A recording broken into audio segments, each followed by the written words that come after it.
राष्ट्रीय बाल विज्ञान कांग्रेस 2020-21 के सभी बाल वैज्ञानिकों का मैं अभिनंदन और स्वागत करता हूं।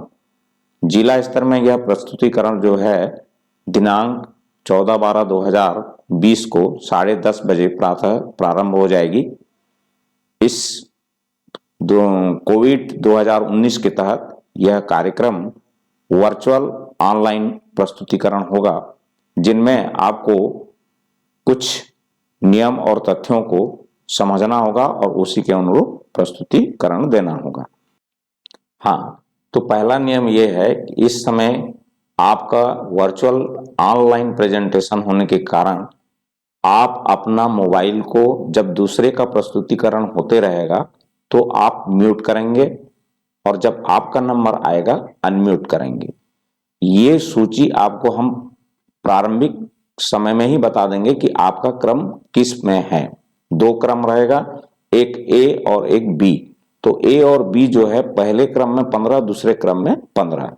तो इस तरह से 30 प्रतिभागी इसमें भाग लेंगे। तो आपको यही ध्यान रखना पड़ेगा कि मोबाइल आपका म्यूट और अनम्यूट किस स्थिति में रहना चाहिए। जैसे ही आप प्रस्तुतिकरण में अपना फाइल प्रेजेंटेशन के लिए लेके आते हैं, आपका क्रम आता है, तो आप अपना नाम, अपना कक्षा का नाम, मोबाइल फोन आ गया था, इस कारण सब बाधा उत्पन्न हुई।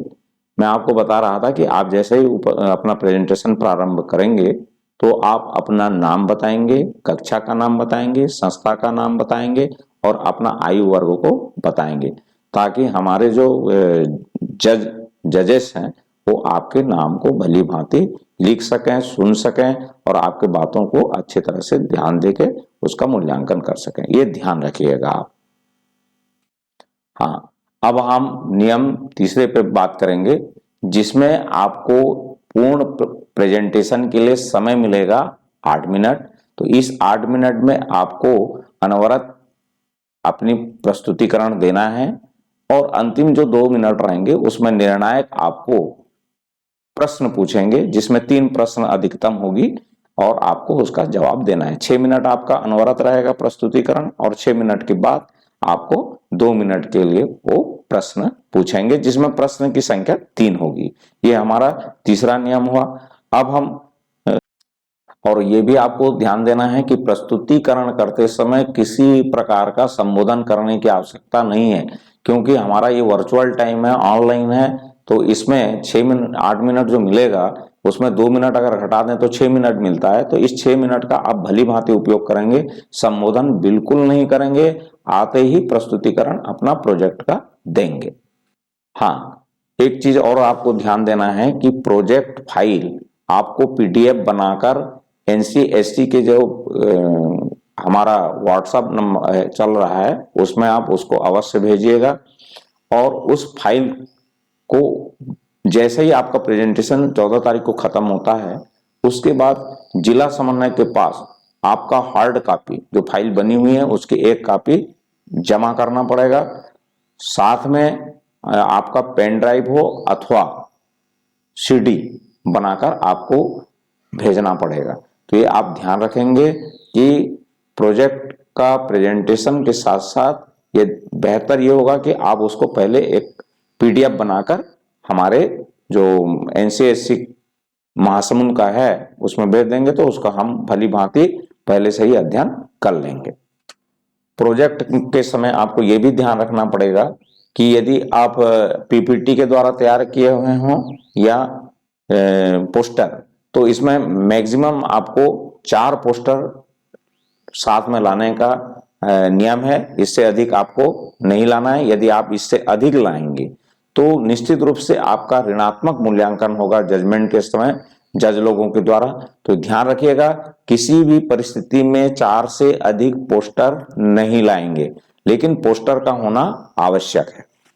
हाँ, और उसके बाद एक महत्वपूर्ण सूचना है, ये आपको नियम के साथ साथ सूचना मैं कहूंगा कि यदि आपके प्रोजेक्ट प्रेजेंटेशन के समय किसी प्रकार का ऑनलाइन से संबंधित तकनीकी समस्या आ जाती है, तो उस तकनीकी समस्या में पुनः मान लो आप नहीं जुड़ पाते हैं जुड़ जाएंगे तो कोई बात नहीं, अतिरिक्त समय आपको उसी समय से काउंट कर लिया जाएगा। यदि नहीं जुड़ पाते हैं तो आप जो पीडीएफ फाइल बना के डिस्ट्रिक्ट कोऑर्डिनेटर के पास भेजोगे और उसका हार्ड कॉपी भेजोगे, उसी के अनुसार आपको सम्मिलित मान लिया जाएगा। आप ऐसा कदापि नहीं सोचेंगे कि वर्चुअल इस प्रेजेंटेशन में हमारी उपस्थिति नहीं हो पाई या हम प्रेजेंट नहीं कर पाए, ऐसा नहीं होगा।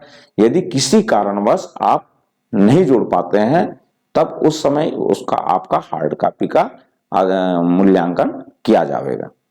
हाँ, तो बाल वैज्ञानिकों को मैं फाइल में किस प्रकार से आपको अंक विभाजित है उसको बता देता हूं, और साथ में ओरल प्रेजेंटेशन और फाइल प्रेजेंटेशन, इसमें 100 नंबर के हैं और ये टोटल आपका जो मूल्यांकन होगा 200 नंबर का होगा।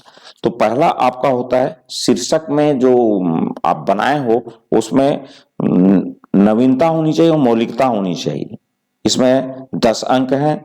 दूसरा हमारा मुख्य विषय से वो शीर्षक का संबद्ध होना चाहिए। यदि संबद्ध नहीं है, आपका शीर्षक कुछ बोल रहा है और आपका मुख्य विषय कुछ बोल रहा है, तो उसमें आपका ऋणात्मक मूल्यांकन हो जाएगा और इसमें आपको 10 अंक प्राप्त होते हैं। यदि आपका अच्छा है, नवीनता है, मौलिकता के साथ है, संबद्ध है, तो 10 अंक इसमें आपके ओरल प्रेजेंटेशन में और आपके फाइल प्रेजेंट, जैसा आप बोल रहे हो वैसा आपका फाइल भी बोलना चाहिए, तभी इसमें पूर्ण अंक प्राप्त होते हैं।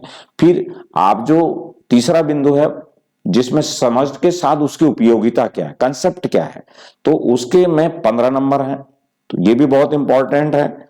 उसके बाद चौथा है आंकड़ों का संग्रहण एवं विश्लेषण। जो आप प्रोजेक्ट बनाए हैं वर्चुअल आप संग्रह किए हैं आंकड़ा, क्योंकि बिना सांख्यिकी का आपका परिणाम तक नहीं पहुंच सकते, चाहे सर्वे का कार्य हो, चाहे साक्षात्कार हो, चाहे क्वेश्चनर हो, चाहे प्रयोगात्मक हो, कहीं न कहीं हमको आंकड़ा संग्रहण करना पड़ता है। तो इस संग्रहण करने के कारण इसमें जो विश्लेषण आप करोगे, संग्रह तो हुआ, उसके बाद उसका विश्लेषण करोगे, तो इसके अंतर्गत आपको 15 अंक होंगे। तो ये दोनों बिंदु जो हैं 15-15 30 अंक होते हैं, तो इसको ठीक भली भांति आप करोगे। फिर पांचवा बिंदु है प्रयोगात्मक या सत्यापन।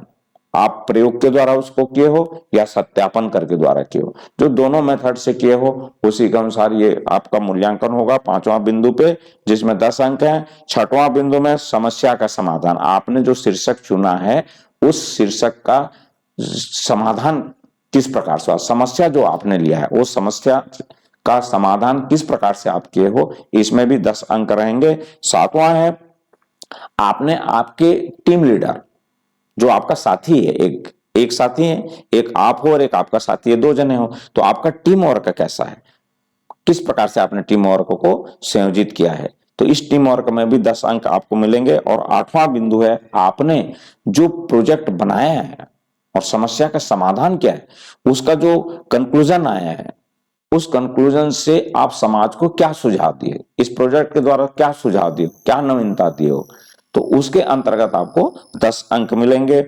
और अंतिम में जो आपकी पूरी टोटल ये 8 बिंदु के तहत जिस प्रकार आपने प्रदर्शन प्रस्तुत किया है उसमें आपको पुनः 10 अंक दिया गया है। फिजिकली, वर्बली जो आपका प्रेजेंटेशन है, फाइलिंग, उन सब को देखते हुए इसका क्या किस प्रकार से आपके प्रस्तुतिकरण हुआ है उसमें 10 नंबर है।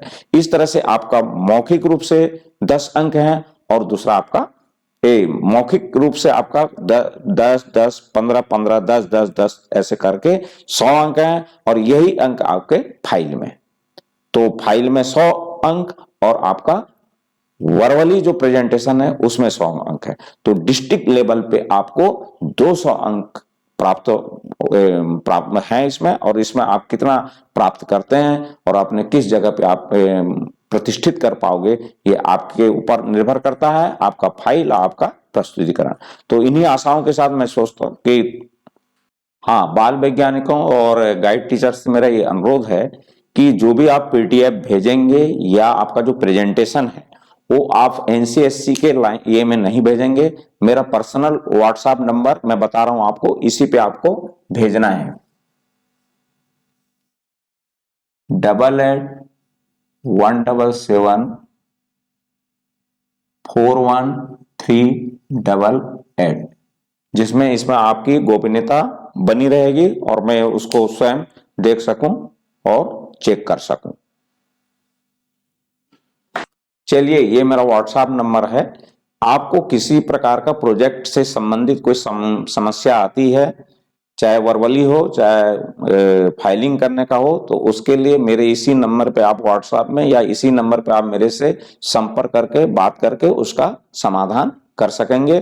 तो इन्हीं आशाओं के साथ मैं आपका नमस्कार करता हूं और धन्यवाद देता हूं कि आप 14 तारीख को ठीक 10:30 बजे प्रातः आप अपना वर्चुअल प्रेजेंटेशन के लिए तैयार रहेंगे। ओके।